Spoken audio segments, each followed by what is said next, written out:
बाढ़ाणे और जैसलमेर रे वासियों ने मारी घणे मानसू। राम राम। मैं सबसे पहले तो बहन ममता जी को बधाई देता हूं। इतना शानदार संचालन कर रही है आप। मैं बहुत अभिनंदन करता हूं आपका। आज नवरात्रि के पावन अवसर पर मुझे सिद्धों और शूरवीरों की धरती एक बार फिर आप सबके दर्शन करने का सौभाग्य मिला है। ये वो धरती है जिसके वीरों की कहानियां आज भी सीमा पार खौफ पैदा करती है। जिस रेगिस्तान की गर्मी में अच्छों की हिम्मत दम तोड़ देती है, वहां आपके हौसले के सामने गर्मी भी कुछ नहीं कर पाती। ये जन सैलाब, ये जन समर्थन बताता है बाड़मेर की जनता बीजेपी को भरपूर आशीर्वाद देने का संकल्प ले चुकी है। इस चुनाव में आपका एक एक वोट विकसित भारत की नींव मजबूत करेगा। ये चुनाव दल का नहीं, देश का चुनाव है। इसलिए आज पूरा देश कह रहा है 4 जून 400 पार। 4 जून और मालानी की यही पुकार। फिर एक बार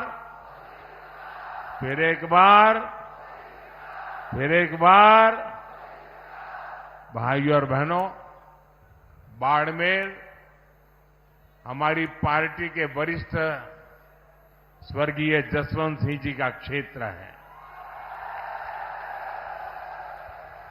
यहां के लोगों ने हमेशा मुझे बोला है, मोदी जी आप देश के दुश्मनों को सबक सिखाओ, बाड़मेर जिताने की जिम्मेदारी हमारी। आप इस बार भी पहले से ज्यादा वोटों से बीजेपी को जिताएंगे, ये मेरा पक्का विश्वास है। साथियों, कांग्रेस पार्टी ने 5-6 दशक से ज्यादा देश पर हुकूमत की, लेकिन देश की कोई एक बड़ी समस्या ऐसी नहीं जिसका संपूर्ण समाधान कांग्रेस ने दिया हो। राजस्थान के लोगों से बेहतर इस बात को कौन जानेगा। जिस राजस्थान के लोगों ने देश को अपने लहू से सींचा, उस राजस्थान को कांग्रेस पार्टी ने पानी के लिए प्यासा रखा। मेरी माताएं बहनें तपती गर्मी में रेतीले धोरों पर सिर पर घड़े रखकर कोस कोस चलकर पानी लेने जाती थी। हमारी बहनें यहां कहती थी, घी ढूले तो मारो कुछ न जासी, पानी ढुले, मारो सब कुछ जासी। यानी पानी घी से भी ज्यादा मूल्यवान था। लेकिन 70 साल तक किसी ने इन माताओं बहनों की नहीं सुनी। जब आपने आपके बेटे मोदी को सेवा करने का मौका दिया, मैंने जल जीवन मिशन शुरू करके इस त्रासदी को खत्म करने का बीड़ा उठाया। जल जीवन मिशन से हमने राजस्थान के 50 लाख घरों तक पानी पहुंचाया है। लेकिन जितने दिन राजस्थान में कांग्रेस सरकार रही, उसने जल जीवन मिशन में भी जमकर भ्रष्टाचार किया। कांग्रेस ने राजस्थान तक पानी लाने के लिए ईआरसीपी परियोजना भी पूरी नहीं होने दी। वहीं हमारे भजनलाल शर्मा जी की सरकार ने 100 दिन के भीतर ही ईआरसीपी परियोजना को पास करवाया है। हरियाणा से पानी का समझौता भी हो गया है और हम लोग तो चाहे राजस्थान हो या चाहे गुजरात हो, हम लोग तो लाखा बंजारा को अपना आदर्श मानने वाले लोग हैं। हमारा संकल्प है कि हम राजस्थान के हर घर तक पानी पहुंचाए। साथियों, कांग्रेस की सोच ही विकास विरोधी है। ये लोग देश के सीमावर्ती गांवों को देश के आखिरी गांव कहते हैं।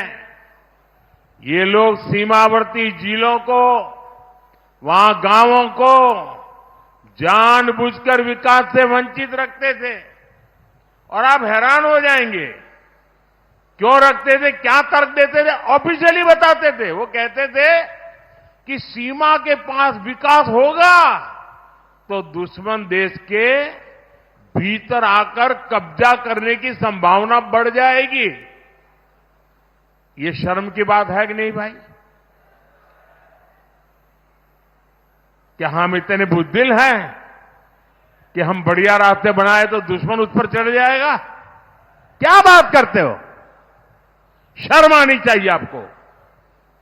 आप मुझे बताइए, किस दुश्मन के कलेजे में इतनी हिम्मत है कि वो बाड़मेर की सीमा में घुसकर कब्जा करने की सोचे?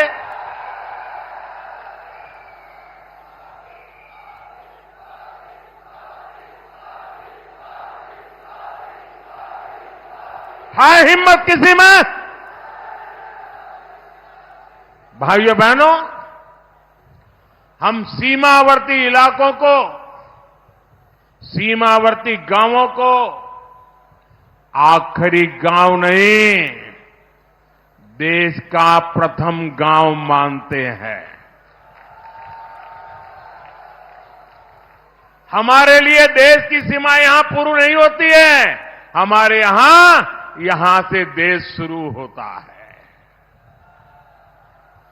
आज अगर देश में 4 करोड़ गरीबों को पीएम आवास मिले हैं, तो मेरे बाड़मेर को भी 2.25 लाख गरीबों को पक्के आवास का लाभ मिला है।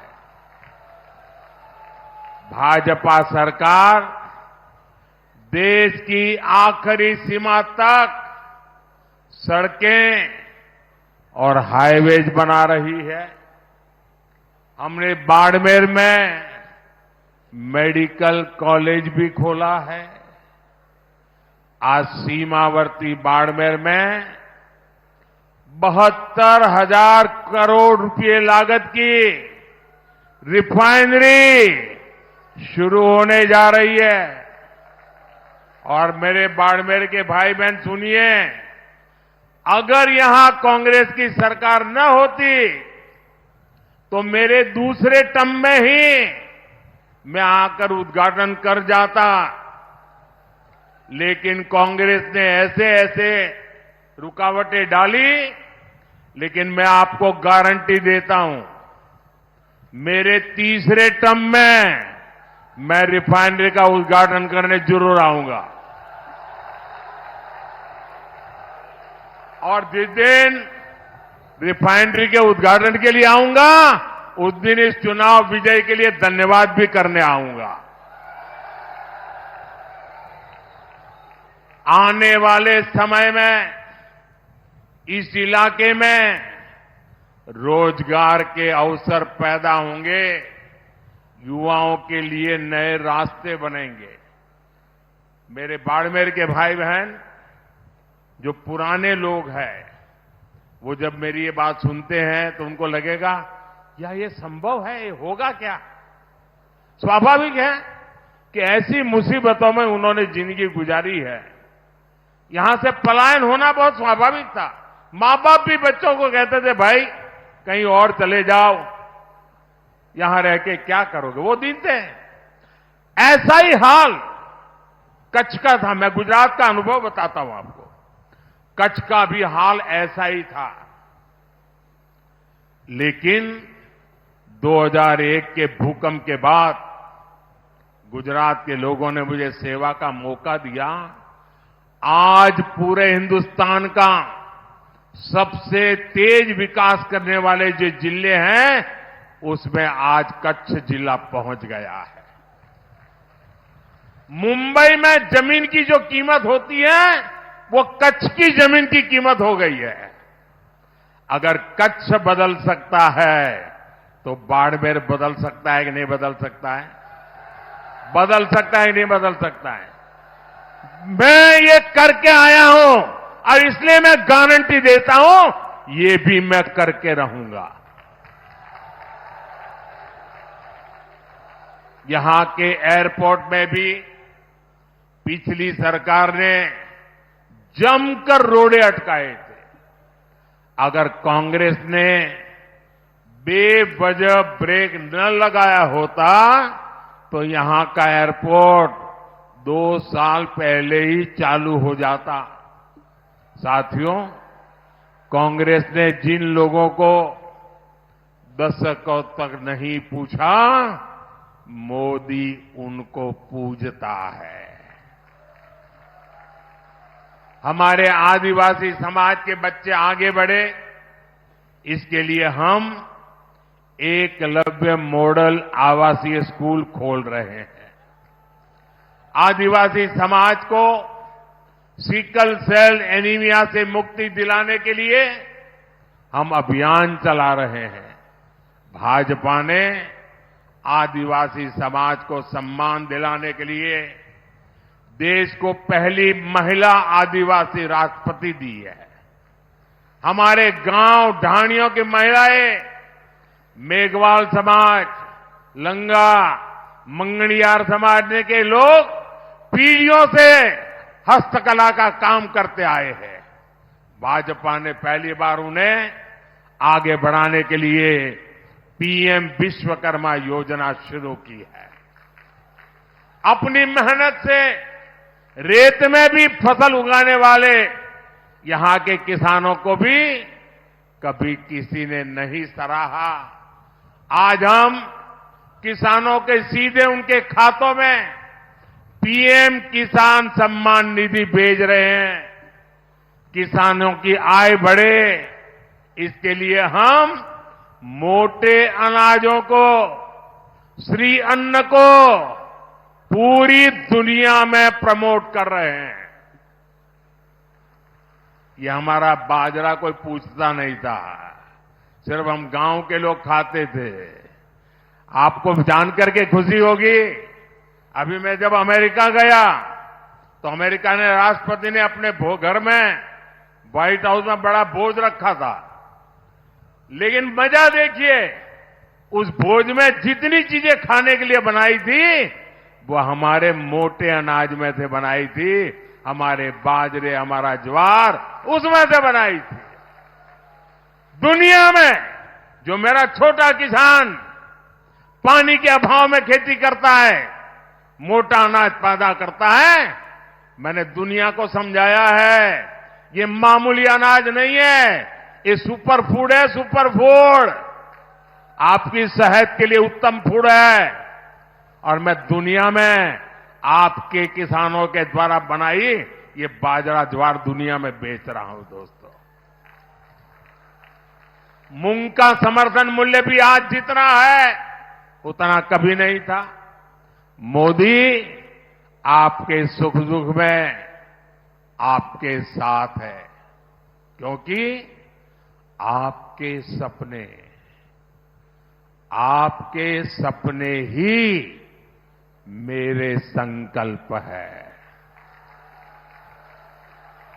साथियों, एससी, एसटी, ओबीसी भाइयों और बहनों के साथ दशकों तक भेदभाव करने वाली कांग्रेस आजकल एक पुरानी रिकॉर्ड बजा रही है।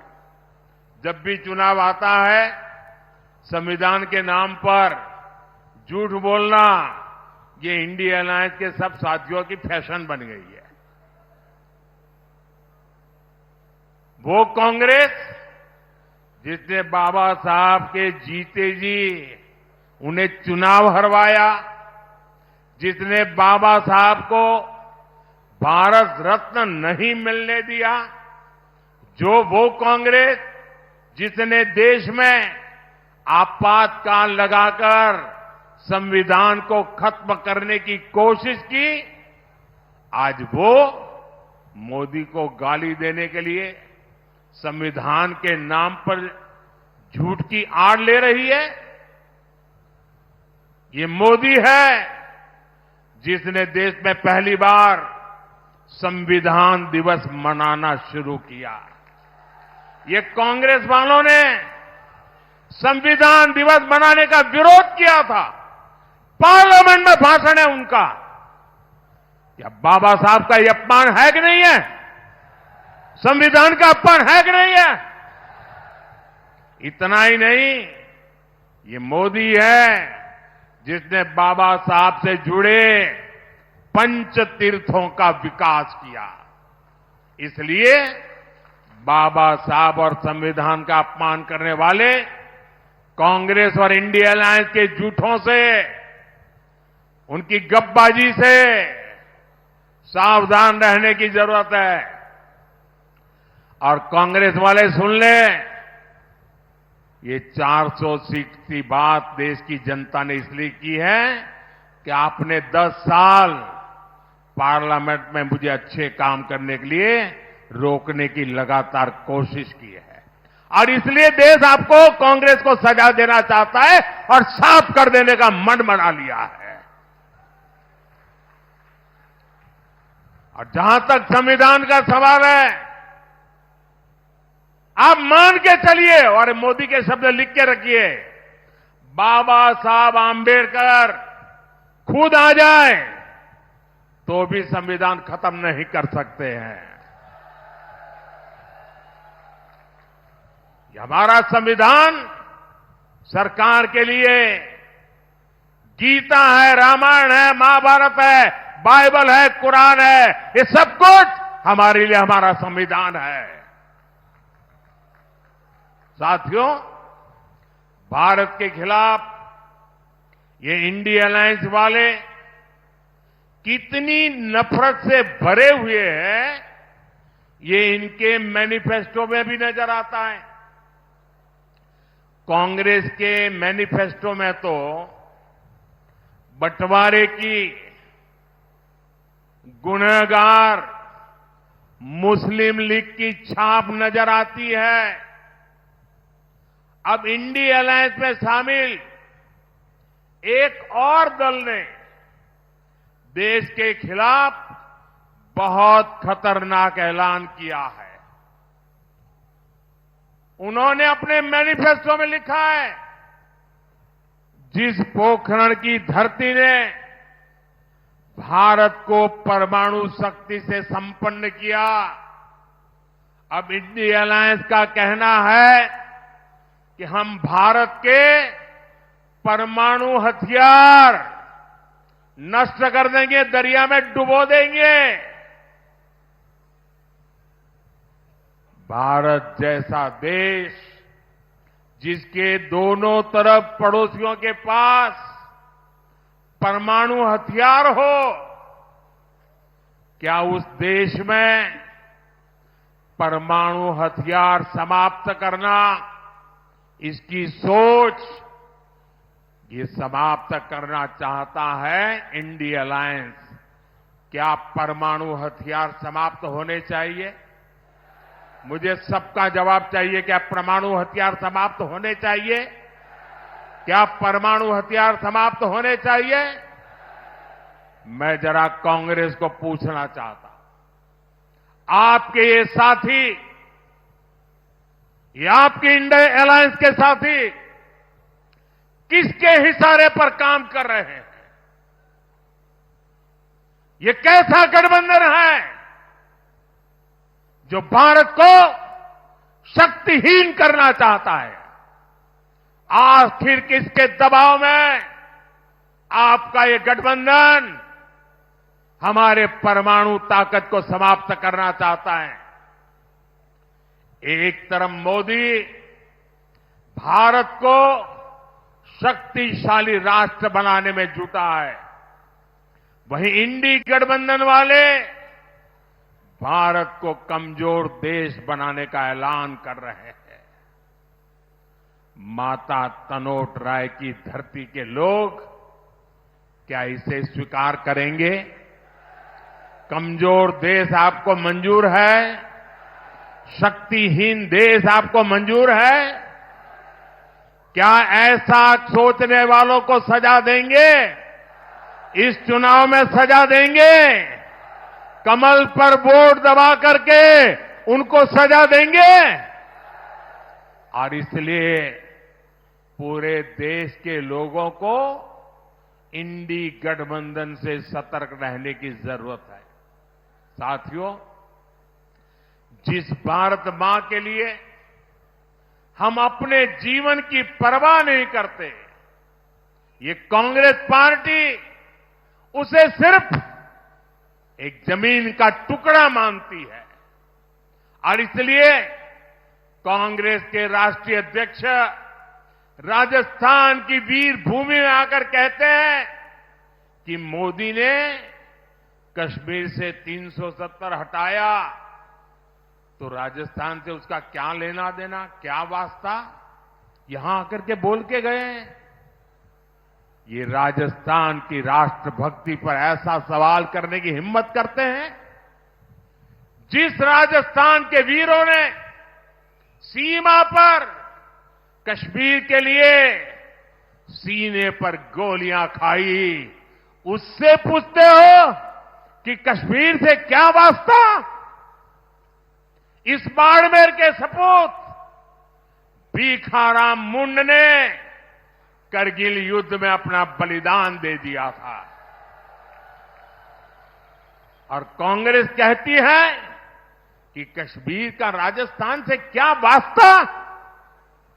जिस राजस्थान में, कश्मीर में जन्मे बाबू साहब रामदेव जी की घर घर पूजा होती हो, उससे पूछते हो कि कश्मीर से क्या रिश्ता?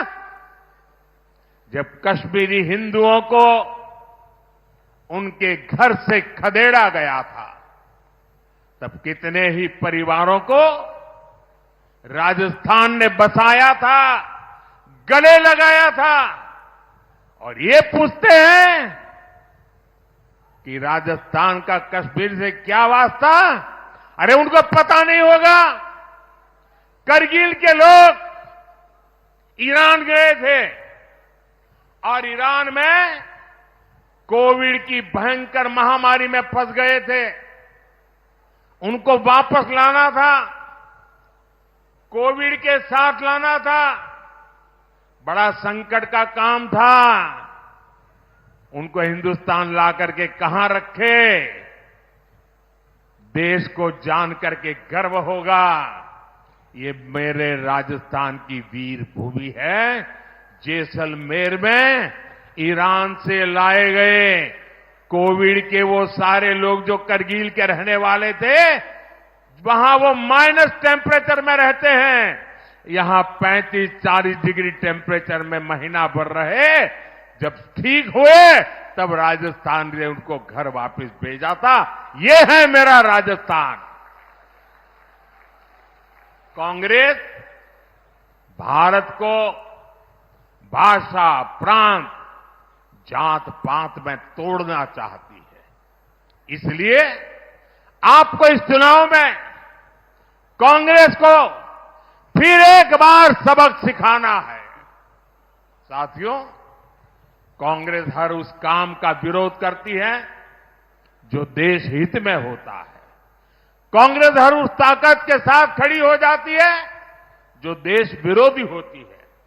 आप देखिए, हम लोग देश में, राजस्थान में शक्ति की उपासना करते हैं, माता की उपासना करते हैं, लेकिन कांग्रेस के शहजादे कहते हैं कि वो हिंदू धर्म की शक्ति का विनाश कर देंगे।